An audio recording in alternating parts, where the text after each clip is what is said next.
Number 1, revisit it. Daily work. So this was the habit that I said was a deceptively simple sounding habit. It is daily work. And why daily work? What's so important about daily work? Why not just do a bunch of work in lump sums when you have the time? Like if you did like an hour every day, which is what I do, versus doing like 7 hours on the weekend, what's the difference? Well, the problem with the clumps of time is that they never really pan out, or they rarely pan out, let's say that. Life is full of distractions, especially today. With the technical abilities that we have, we are now overrun with multi-billion-dollar companies that are designed to keep us on their platform as much as possible. So as much as you really want to get into Blender, you might find yourself opening up Reddit, or Netflix, or insert whatever platform you happen to be addicted to at this current time. It's one of those things. So daily work, I think, is actually one of the most crucial things. I'm doubling down on this.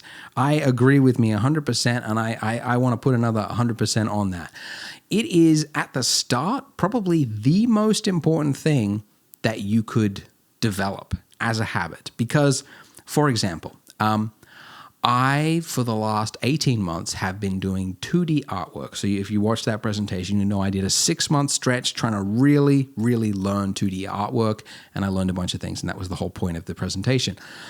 Since then, I've been doing 18 months on the iPad, and I got back into it because I got the iPad as a Christmas present. It's funny how like sometimes the thing holding you back is just like a piece of technology, and I got the little stylus thing, and I was like, oh man, this feels like drawing on paper, but with layers, and it's digital and it's fun. So it's been fun. And yeah, so I've been doing that every hour, 1 hour per day.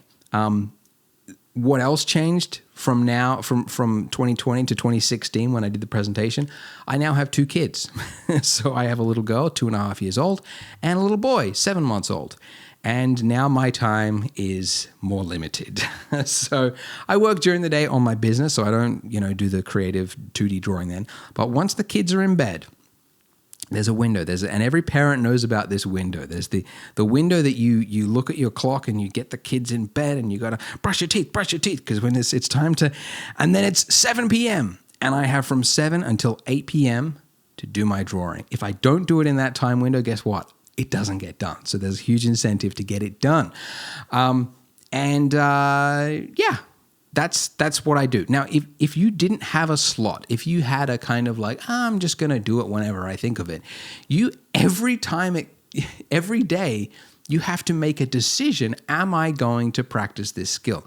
And it's a subtle thing. It doesn't sound like much. It's like having a slot versus finding time for it. They're miles apart, right? You have to then, that's why they say, like, if you want to lose weight, one of the best things you can do is put on your gym clothing when you go to bed at night, so that in the morning you wake up, you're already ready to go, and your shoes are at your bed, and then you hit the gym. The other thing I talked about was like doing the minimal thing possible when you don't feel like doing anything, like doing one line, right? Draw one line on a piece of paper. Can I do one line? You go, yes, I can do one line. And the whole point of that is that, of course, by the time you sit down, get the paper out, get the pencils, get everything ready, clear your desk, you never do just one line. You end up sort of like scribbling, doodling, and before you know it, the time has flown by and you've really delved into it. So getting past that initial thing, like I think, was it Rick Rubin? Rick Rubin, the producer for a lot of very successful rappers, he said, rappers get this.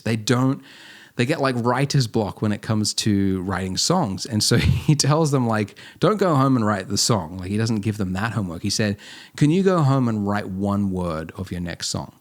And they're like, come on, man. I don't know how this, it's probably very offensive. No, it was a white guy.